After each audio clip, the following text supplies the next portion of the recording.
to another episode of Safari Beta. My name is Pete. I'll be taking you through the NCBA Loop app. So stay tuned.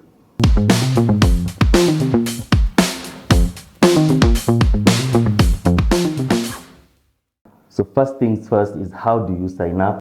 Signing up is pretty easy. You basically sign up with your phone number and your ID. This could be your passport or your national ID, and this has to be verified. So once that is verified, then you're in. I found the process pretty simple, pretty straightforward. The only downside is that you have to physically collect your debit card. In my case, I collected the debit card at Sarit Center. I wish it could have been couriered, but oh well, you have to collect it physically. So once your account is all set, then it's pretty straightforward. You now have to sign in. So you can sign in with your password, as you can see, or Face ID. I particularly appreciate banking apps that allow Face ID, because I'm a big fan of Face ID. In this case, I've enabled my Face ID. So you just select Face ID, and it's that simple. You're in. So right off the bat, it's a pretty clean and nice interface. I particularly love the colors, and also that everything is where it should be, except just a little bit of small minute details that I'll get to in a bit. So we now go straight into the standout features. One of the standout features that I really like is the Discover section. So here, right off the bat, you get a lot of deals, a lot of discounts, which I think is pretty cool. NCBA Loop have moved away from the mini apps, quote unquote. So it's pretty nice that you're actually able to get discounts right off the bat. I can see my favorite burger joint here. Loop have categorized the various sections into 5. So you have the electronics, you have the food and drinks, fashion and beauty, home and kitchen. So it's pretty neat that you're able to get discounts on the Discover deals of the Loop app. So another exciting section is the money pool. The money pool section is actually not available when you click on the menus. So the menus are available on the left. The money pool is actually available when you scroll down here under More for You. And the money pool is basically your kuchangisha, as we call it.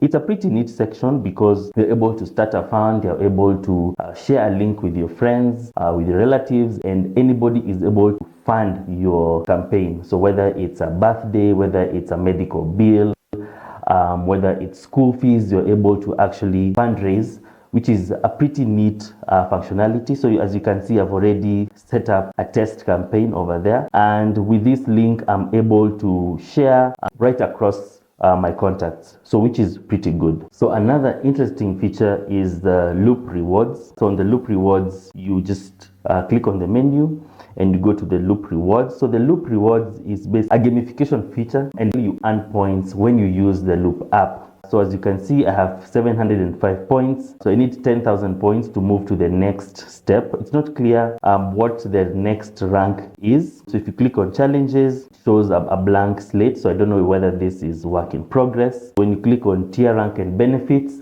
so it shows I'm a beginner with 705 points. Again, it doesn't show what the next rank is. I also noticed that it's also not clear on how you redeem your points, or even what you redeem the points for. So I think that also needs to be a bit clear. But all in all, I think it's a cool way to earn points when you use the Loop app. Great. Now into the pros and cons. So Loop offers local transfers like PesaLink, EFT, and RTGS, which is pretty good. Unfortunately, it doesn't offer international transfers like Swift. So if you are looking to transact internationally, then you're better off with your conventional banking app. On cost, which is a big item, Loop generally wins.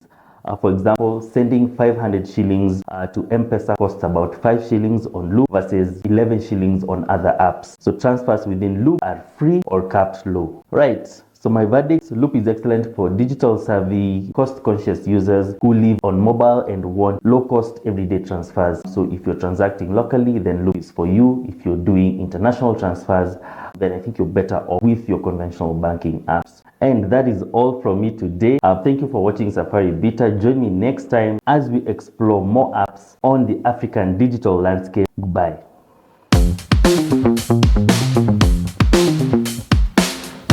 Thank you.